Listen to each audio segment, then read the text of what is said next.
സ്കൂളുകൾ അടഞ്ഞിട്ട് 11 മാസം. ഗാസയിൽ സ്കൂളുകളിലേക്ക് മടങ്ങാനാകാതെ വിദ്യാർത്ഥികൾ. നമസ്കാരം, കൊട്ടാരക്കര മീഡിയയിലേക്ക് സ്വാഗതം. പലസ്തീനിൽ പുതിയ സ്കൂൾ വർഷം ഇന്നലെ ആരംഭിച്ചെങ്കിലും ഗാസയിലെ 6 ലക്ഷത്തിലേറെ വിദ്യാർത്ഥികൾക്ക് സ്കൂളുകളിലേക്ക് മടങ്ങാനാവില്ല. 11 മാസമായി സ്കൂളുകൾ അടഞ്ഞുകിടക്കുന്ന ഗാസയിൽ ഉടൻ വെടിനിർത്തൽ ഉണ്ടാകുമെന്ന പ്രതീക്ഷയും മങ്ങി. ഗാസയിലെ സ്കൂൾ കെട്ടിടങ്ങളിൽ 90% ബോംബാക്രമണങ്ങളിൽ തകർന്ന നിലയിലാണ്. അവശേഷിക്കുന്ന കെട്ടിടങ്ങൾ UN ഏജൻസികളുടെ അഭയകേന്ദ്രമായി പ്രവർത്തിക്കുകയാണിപ്പോൾ. 6 വയസ്സായ 58,000 കുട്ടികൾ ഈ വർഷം 1-ാം ക്ലാസ്സിൽ പഠനം ആരംഭിക്കാൻ രജിസ്റ്റർ ചെയ്തിരുന്നുവെന്ന് അധികൃതർ പറയുന്നു. അതേസമയം വടക്കൻ ഗാസയിലെ കുട്ടികൾക്കുള്ള പോളിയോ വാക്സിനേഷൻ ഇന്നലെ ആരംഭിച്ചു. ഈ ആഴ്ച അവസാനത്തോടെ അവസാനഘട്ട വാക്സിനേഷൻ ആരംഭിക്കാനാകുമെന്നാണ് പ്രതീക്ഷ. ലോകാരോഗ്യ സംഘടനയും യൂണിസെഫും ചേർന്നാണ് ഈ ദൗത്യം നടത്തുന്നത്.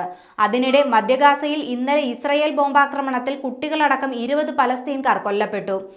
ഗാസയിൽ ഇസ്രയേൽ നടത്തിയ ആക്രമണങ്ങളിൽ ഇതുവരെ 40,988 പലസ്തീൻകാരാണ് കൊല്ലപ്പെട്ടത്. 94,825 പേർക്ക് പരിക്കേൽക്കുകയും ചെയ്തു. ഞായറാഴ്ച രാത്രി പടിഞ്ഞാറൻ സിറിയയിൽ ഇസ്രയേൽ നടത്തിയ മിസൈൽ ആക്രമണങ്ങളിൽ 16 പേരാണ് കൊല്ലപ്പെട്ടത്. 36 പേർക്ക് പരിക്കേൽക്കുകയും ചെയ്തു.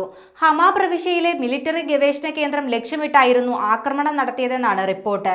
കഴിഞ്ഞ ഏപ്രിലിൽ ഡമാസ്കസിലെ ഇറാൻ എംബസി ലക്ഷ്യമിട്ടതിനു ശേഷം ഇസ്രയേൽ സിറിയയിൽ നടത്തുന്ന ഏറ്റവും വലിയ ആക്രമണമാണിത്.